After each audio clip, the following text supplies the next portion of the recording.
cascade of breaking news, some fairly stunning breaking news about the Trump Organization and the Trump campaign and its ties to Russia at the time that Russia was attacking the U.S. presidential election last year. Carol Leonnig is one of the investigative reporters of the Washington Post who broke this story open both over the weekend and then today. Carol Leonnig is going to join us live here in just a moment.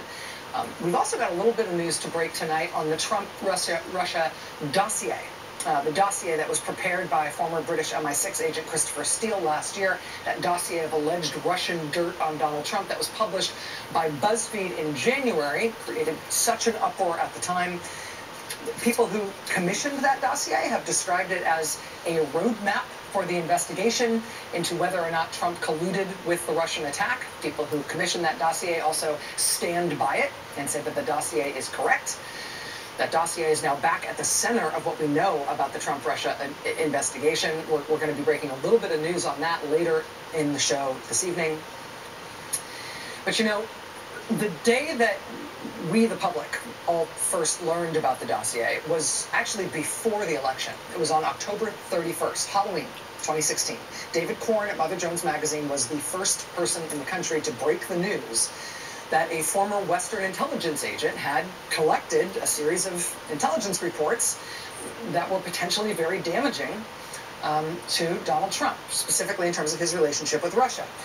David Corn reported on Halloween, just before the election, that the FBI had seen these findings and was looking into them. Again, that report, October 31st, 2016. Nobody quite knew what to make of it at the time. I wish that I had known what to make of it at the time. I wish we all had, right? It really wasn't until the dossier itself was published months later in January, after the election, that we all learned how serious this thing was that David Corn had been describing in October.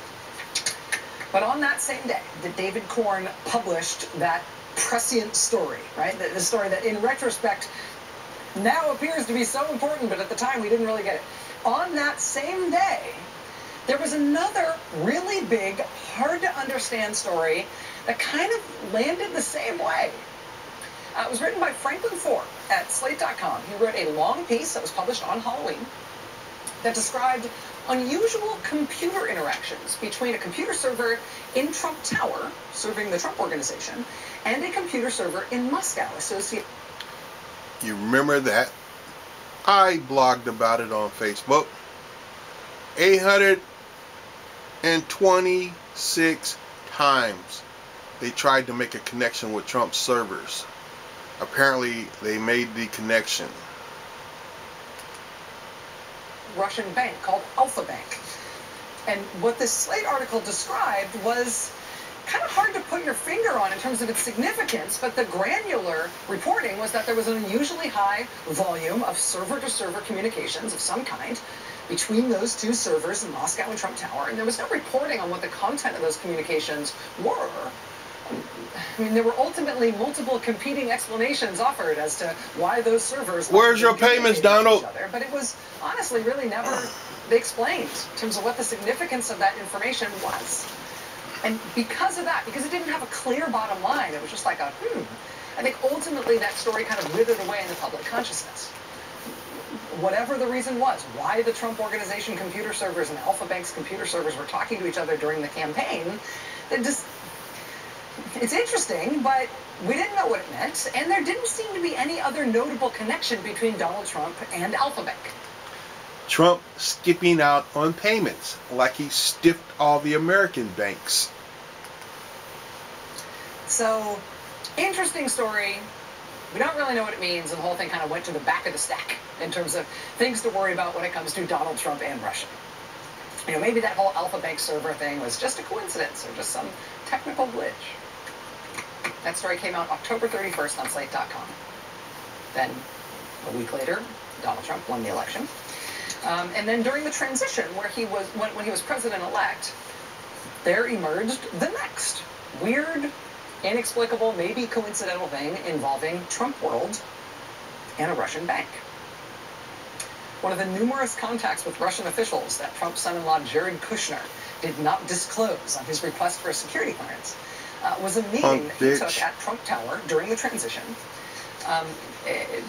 where he hosted the head of another Russian bank. Jared Kushner met with the head of a Russian bank that's called VTB Bank. VTB Bank is a bank, but it's really just an entity of the Russian government. The leadership of VTB Bank is handpicked by Vladimir Putin, and VTB Bank's connections with Russian intelligence in particular are not subtle. Sergei Gorkov is the guy who Jared Kushner met with at Trump Tower during the transition. He's a graduate of the FSB Academy, which basically means he went to KGB grad school. VTB Bank was also the cover organization for a big Russian spy ring that was busted up by the FBI a few years ago. That was the Russian spying operation where Trump foreign policy advisor Carter Page was found by the FBI to have been essentially a willing target for those Russian spies. At least he was a source of information for those Russian spies who were looking for Americans to give them information to help them with their spying efforts against America from their home base in New York, where they were ostensibly working for VTB Bank, but really they were spies. So there was the Alpha Bank servers communicating with the Trump organization for some reason. What's that Russian bank got to do with anything? Then in the transition, there's Jared Kushner meeting with the head of VTB Bank for some reason. What's that Russian bank got to do with it? Then, not long after Trump got inaugurated, along comes another inexplicable, seemingly random intersection between Trump world and yet another Russian bank. The next one we learned about was, I think, the biggest Russian bank of all, a bank called Sberbank, which announced in March that they had hired new counsel to represent them in a big, complicated civil case that was filed in federal court in New York, in which the Sberbank was accused, basically, of rigging the granite mining industry in Russia. Why is that a federal civil case in New York? It's a long story. But in March, Sberbank, in the middle of this case, they kind of surprised everybody. They made a lot of eyebrows arch in the legal news when they announced that they had chosen their new counsel for that long, complicated, and presumably very expensive case. And they said their new counsel was going to be Donald Trump's personal lawyer, Mark Kasowitz. Right? Mark Kasowitz, supposed to be heading up President Trump's legal representation on the Russia investigation? I mean, if you're the lead lawyer coordinating legal defense for the President of the United States who is facing a major counterintelligence and criminal investigation from the FBI while he is serving as president, if you're in charge of that, you think you'd be too busy to take on other clients, right? But, you know, looking at it from another angle, if there were Russian interests who were particularly concerned to know what was going on in the Trump-Russia investigation, it might also be handy to have conversations under cover of attorney-client privilege with the lead lawyer for the president on the Trump-Russia investigations. Run it down, baby. So, who knows? Maybe that was just a coincidence, too. What's that big Russian bank doing with the president's Russia lawyer? So, I mean, maybe the Alpha Bank thing was just a coincidence. Maybe the VTB Jared Kushner meeting was just a coincidence. Maybe the Sberbank thing, hiring Donald Trump's Russia lawyer, maybe it was all just a coincidence. Maybe none of this has anything to do with President Donald Trump and whether or not he has some sort of illicit relationship, financial or otherwise, with Russia that explains why Russia attacked our election and tried to rig it on his behalf, right? Maybe none of those bank connections, Alpha Bank, VTB Bank, Sberbank, maybe none of those have anything to do with the question of whether Trump and his campaign knew about or were involved with the Russian effort to disrupt our election. I mean, if you want to talk about Donald Trump personally and specifically, honestly, until today, the only big and sort of suspicious banking relationship we've known about him, at least recently, isn't with any Russian bank. It's with Deutsche Bank, right? Which, as the name implies, is not Russian.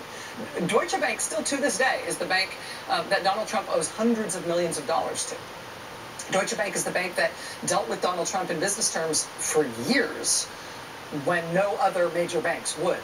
Deutsche Bank is the bank that continued to lend President Trump hundreds of millions of dollars for various deals, even after he was unable to pay them back on some of his earlier loans. Even after he went so far as to file lawsuits against Deutsche Bank because he failed to pay them back, which is a certain kind of hubris.